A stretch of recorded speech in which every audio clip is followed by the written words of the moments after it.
Ladies and gentlemen, WWE releases. Why are we surprised?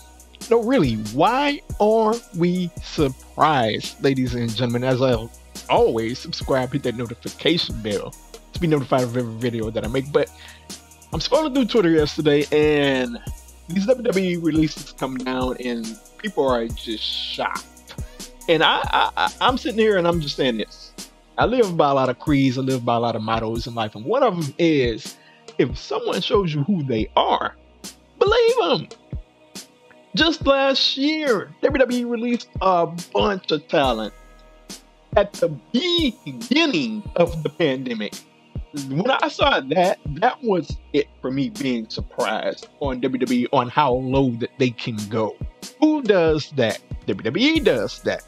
Nevertheless, we get to yesterday and all of these names are getting released, all of these talented names, and people are shocked.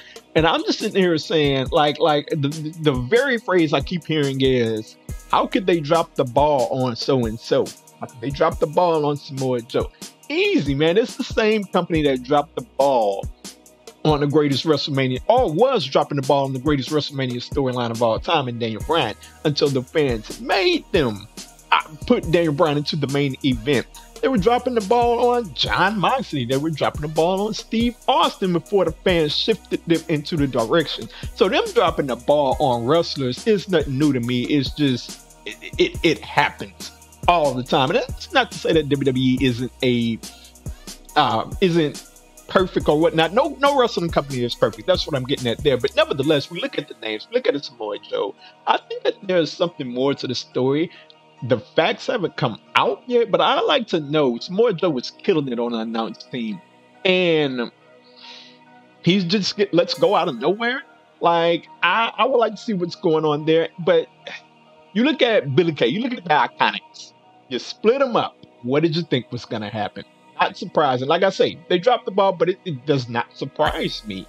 You split up Tucker from Heavy Machinery. What did you think was going to happen? You kept Otis as a face, and then you turned him heel. Like, in the majority of these cuts, you look at them and you say, well, what were you doing? Or what were you trying to do? Or you went, in Bo Dallas's case, wasn't doing anything at all. Like, the last time the man was on TV was in 2019 in the WWE ring.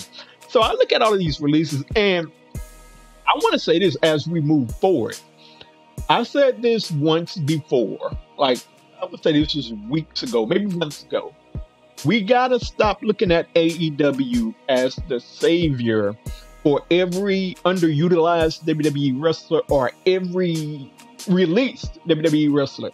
Because, and I know from the standpoint of we all want to see these talented men and women find work. We all do, just in that aspect.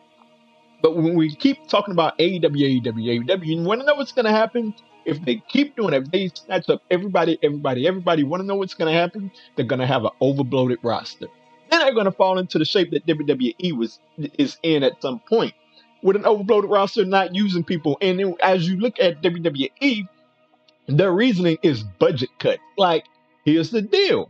You wouldn't need to cut your budget if you didn't overspend on your budget. WWE at one point in time still going, which is just grabbing wrestlers just for the sake of keeping them away from other companies. And you know what happens when you do that? You get an overbloated roster. And you have this. So when we look at WWE, when we look at an AEW, no, I don't want all of them to go to AEW. I would like to see them all dispersed out into different companies. But wherever they go, I'll support them. They have phenomenal talent, and we'll see how it plays out going from here. But nevertheless, I'm not surprised because it's WWE, and they do these cuts for the sake of doing them, and then they on the back end say that it's because of budget cuts. Man, come on, Vince signing billion-dollar deal after billion-dollar deal. You can't sell me on budget cuts. That's my thoughts on the situation. You can find me on Twitter at 2SweetPod and at OMG.